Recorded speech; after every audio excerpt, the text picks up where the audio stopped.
Hello friends, तो पिछली video में हमने कवर कर लिया था कि दो हमने ट्यूटोरियल कर चुके हैं फर्स्ट चैप्टर के, और ये तीसरा ट्यूटोरियल हमारा होने वाला है। तो चलिए देखते हैं इसे। देखिए, हमने आवाज़ के बारे में कुछ जानकारियाँ प्राप्त की थी। ये इस बार डॉल्फिन है, और ये जो आप गोल गोल सर्कल देख सकते हैं, ये सर्कल है तरंगे, लहरें, पानी की आवाज़ें।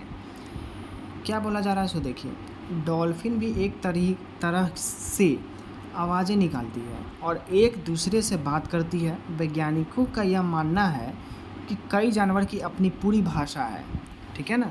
अपनी अपनी भाषाएं होती हैं, जैसे हम लोग अपने आप को बात करते हैं रे तो या फिर आप कह के, इस तरीके से जो है ना, मछलियाँ की भी कुछ भाषाएं होती हैं और भी कुछ जानवर हैं उनकी। चलिए, लिखने में क्या आ रहा है, लिखो में आ रहा है कि क्या तुम कुछ जानवरों की आवाज़ें समझ सकते हो। किस किस की समझ सकते हो उसके नाम लिखो। क्या तुम कुछ जानवरों की भाषा समझ सकते हो, और कौन कौन सी भाषा समझ सकते हो उसके बारे में लिखो। चलिए आगे बढ़ते हैं कि आओ खेल एक खेल मज़ेदार। चलिए मज़ेदार खेल खेलते हैं, देखते हैं कि क्या है इस खेल में।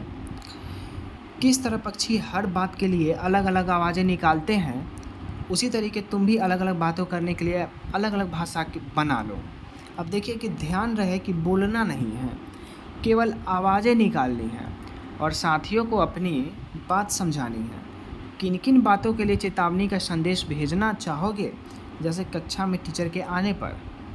चलिए, जैसे कि हम मान लेते हैं कि हम कोई एक गेम खेलते हैं। ये है हमारा रामू और ये है हमारा कांताबाई। अब ये लोग खेल खेल रहे हैं। इन्होंने बोला कि जैसे ही कोई नए लोग आएंगे हमारे ग्रुप में तो हम कू करेंगे, ठीक है। और इन्होंने बोला, ये कांताबाई, कि अगर मान लेते हैं कि हमारी मम्मी आ गई तो हम बोलेंगे चू, ठीक है। तो ये दो वर्ड हो गए, और इन दोनों वर्ड से ही आप संकेत को पता कर सकते हैं। उसी तरीके से आप कक्षाएँ यानी कि क्लास में जब जाएंगे, टीचर आएंगे तो बोलते हैं ना कि कू कू कू करने लगते हैं सभी लोग, तो वही हमारा साउंड निकाल कर बताना है। चलिए, कितना सोए, ये वर्ड आता है कि बहुत से जानवर किसी खास मौसम में लंबी गहरी नींद में चले जाते हैं, और लंबी भी इतनी कि कई महीने तक फिर दिखाई ही नहीं देते। ऐसा क्यों होता है? क्या तुमने कभी ध्यान दिया है कि सर्दियों के दिनों में अचानक ही कुछ छिपकलियाँ कहीं गुम हो जाती हैं? सोचो वे क्यों और क्या करती होंगी, ऐसा क्यों करती होंगी। चलिए आगे देखते हैं। स्लॉथ, ये एक महत्वपूर्ण चीज़ें हैं। स्लॉथ ये भालू जैसे दिखते हैं, पर भालू नहीं है। ये दिन के करीब 17 घंटे पैरों के उल्टा सिर लटकाकर मस्ती से सोते हैं। पैर जो है, ये माथा जो है ना, वो नीचे रहता है, और जो ये पैर वाले हैं ये सारे के सारे ऊपर रहते हैं और उल्टा सोते हैं। ये जिस पेड़ पर रहते हैं उसी के पत्ते खाकर पलते हैं, इसीलिए इन्हें कहीं भी जाने की ज़रूरत नहीं पड़ती। जब ये अपने पेड़ के सारे पत्ते खा लेते हैं तभी वे पास के पेड़ पर चले जाते हैं।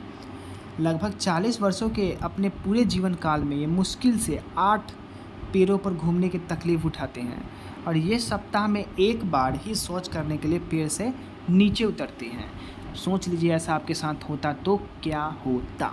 चलिए आगे बढ़ते हैं।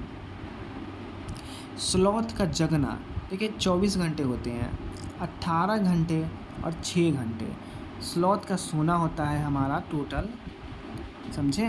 देखिए, अगर स्लॉथ की सोने और जागने की प्रक्रिया 24 घंटे की घड़ी में दिखानी हो तो वो ऐसे दिखेंगे, समझे। जैसा कि देखिए यहाँ पे बताओ कि छिपकली के लिए सर्दियों में यह घड़ी कैसी दिखेगी। अब जो है सर्दी में ये कैसा होगा, जबकि वो स्लॉथ हमारा गर्मी में सोता है तो टोटल इतना देर वो सोता है, ठीक है। तो इसका जस्ट उल्टा कर दीजिए यहाँ पे कि इतना देर वो छिपकलियाँ सोती हैं, बाकी देर ये जगती हैं, उल्टा कर दीजिए। चलिए, चित्रों में कुछ जानवरों के सोने के समय को दिखाया गया है। हर चित्र के नीचे लिखो कि वह जानवर एक दिन में कितना घंटे सोता है। समझ में आ गया बात। अब देखिए, ये जो है कॉलम तो 1 घंटा, ये जो कॉलम है टोटल यहाँ बता सकते हैं कि ये दिन में कितना घंटा सोया, 9 घंटा। ये हमारा 2 घंटा, ये हमारा 6 घंटा। देख सकते हैं ये जो गाय है, गाय कितना, तो 2 घंटा। ये जो अजगर सांप है वो कितना घंटा सोता है, 9 घंटा। ये जो जिराफ है, जिराफ कितना, 1 घंटा। ये जो है हमारा बिल्ली, वो कितना, 6 घंटा। तो इस तरीके से नाम देना है। क्वेश्चन है कि अपने आसपास किसी भी जानवर को देखकर क्या तुमने मन से कुछ प्रश्न उठते हैं? कौन कौन से प्रश्न उठते हैं? कोई 10 प्रश्न को बताओ और उसका आंसर लिखो। कहने का मतलब है कि वो कैसे चलता है, क्या खाता है, कितना देर सोता है, रात को कैसा दिखता है, क्या वो देख पाता है, ये सब क्वेश्चंस उठेंगे। उन्हें आप कुछ समझ कर लिखिए। एक अद्भुत चीज़ है कि बाघ अंधेरे में हमसे 6 गुना बेहतर देख सकता है। ये इम्पोर्टेंट जानकारी आपके लिए। दूसरी है कि बाघ की मूंछें हवा में हुए कंपन को भांप लेती है और उसे शिकार की बिल्कुल सही स्थिति का पता चल जाता है। इससे उन्हें अंधेरे में रास्ता ढूंढने में मदद मिलती है। बाघ के लिए खासियत चीज़ें हैं। आगे का पॉइंट है, बाघ अपने इलाकों में मूत्र करके अपनी गंध छोड़ते जाते हैं। यह इलाका कई किलोमीटर बड़ा हो सकता है। एक बाघ के किसी दूसरे बाघ के मूत्र की गंध को झट पहचान लेते हैं। फिर उस इलाकों में घुसना है या नहीं, यह तो उन बाघ की मर्जी के ऊपर होता है। समझे?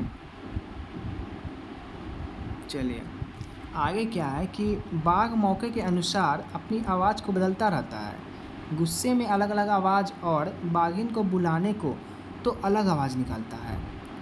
कभी कराहने की तो कभी गुर्राने का, और बाघ का गुर्राना 3 किलोमीटर दूर तक सुना जा सकता है। बाघ हवा के पत्तों को हिलने और शिकार के झाड़ियों में हिलने की आवाज़ के अंतर को भांप लेता है। बाघ के दोनों कान बाहर की आवाज़ इकट्ठा करने के लिए अलग अलग दिशाओं में बहुत ज़्यादा घूम जाती है। समझे? अब आता है यहाँ पे नीचे प्रश्न कि बाघ इतना सतर्क जानवर है, लेकिन इस सब के बावजूद वह खतरे में है। सोचो कि जंगल के बाघ को किन चीज़ों से खतरा होगा। क्या हम कभी जानवरों के लिए खतरा बन रहे हैं, और वो कैसे है? तो सबसे बड़ा एक मुद्दा उठता है तो वो पौधों का है कि पेड़ की कटाई हो रहा है तो बाघ कहीं रह नहीं सकते हैं। पेड़ की कटाई होने से जानवर की संख्या कम रही है, तो बाघ को शिकार करने का कुछ प्रावधान नहीं है कि वो कौन जानवर को मारकर खाएगा। तो ये एक बेसिक हो सकता है मेन चीज़ें। क्या तुम जानते हो कि हाथी उसके दांतों, गैंडे को सींग, और शेर, मगरमच्छ और सांप उनकी खाल के लिए मार दिया जाता है। कस्तूरी हिरन को थोड़ी सी खुशबू के लिए मारा जाता है, और जानवरों को मारने वाले लोगों को शिकारी कहते हैं। ये बात मिला कि शिकारी जानवरों को मारने वाले को कहते हैं। देखिए, हमारे देश में बाघ और अन्य जानवरों की गिनती इतनी कम हो गई है कि इनके लुप्त हो जाने का खतरा है, और हमारे देश की सरकार इसे बचाने के लिए बहुत से जंगल को सुरक्षा दे रही है। जैसे कि उत्तराखंड का जिम कॉर्बेट नेशनल पार्क और राजस्थान के भरतपुर ज़िले में घाना, इन जंगलों में जानवरों का शिकार मना है, और यहाँ पे लोग जानवरों या जानवरों को कोई नुकसान नहीं पहुँचा सकते हैं। समझे? यहाँ पे देखिए कि पता करो कि भारत में जानवरों की सुरक्षा के लिए ऐसे नेशनल पार्क और कहाँ हैं, इसके बारे में जानकारी का रिपोर्ट करें। तो एक कोलकाता में भी है gym national park, Jim Corbett national park सबसे बड़ा, और एक बिहार में है हमारा कि संजय गांधी जैविक उद्यान। ठीक है, तो ये 2 चिड़ियाघरें हैं कुछ। चलिए आगे बढ़ते हैं। हम क्या समझें कि क्या तुमने कभी ध्यान दिया है कि बहुत से गायक या गायिकाएं गाते समय अपने कान पर हाथ रखते हैं? वे ऐसा क्यों करते होंगे? कुछ उदाहरण देकर समझाओ और हमें पता चले कि क्या जानवरों की देखने, सूंघने और महसूस करने की शक्ति मनुष्यों से तेज होती है। ठीक है, ऐसा कुछ हमें बताएं। तो एक है हमारा, वो तो बेसिकली कुत्ता आ जाएगा, जो सूंघ भी सकता है, चल भी सकता है, फुर्ती से भाग भी सकता है। बिल्ली हो सकती है जो काफ़ी अच्छी है, तब फुर्तीली मानी जाती है।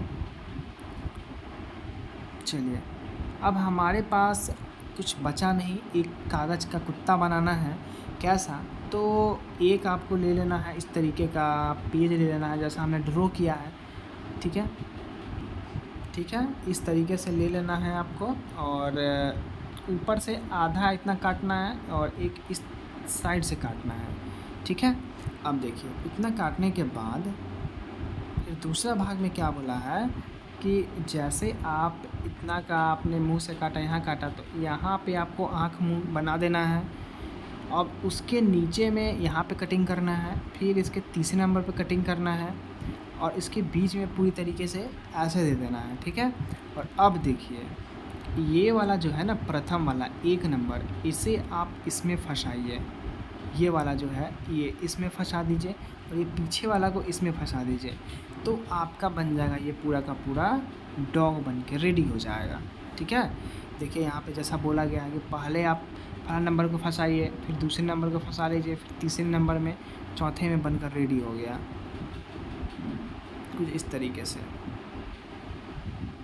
बोल दिया कि कांच में से एक लंबी पट्टी काटो। ठीक है, और इस पट्टी में चित्र बनाकर निशान लगाओ और 1 से 6 तक के निशान को पर कट लगाओ। 1 और 2 नंबर के काटे हुए हिस्सों को आपस में फंसाओ। 3 और 4, 5 और 6 को फंसाओ और फिर चित्र में 3 कुत्ते के पैरों वाले हिस्सों पर निशान दिख रहे हैं, उन पर कट लगाओ और फिर क्या करना है, सिर के ऊपर कटे हुए हिस्सों को मोड़कर चित्र बना लो। तो हमारा ये जो चैप्टर था वो रेडी हो गया है। 3 वीडियो आपने देखा है, काफ़ी मज़ेदार लगा होगा। अब हम सेकेंड चैप्टर में मिलेंगे। चलेगा इस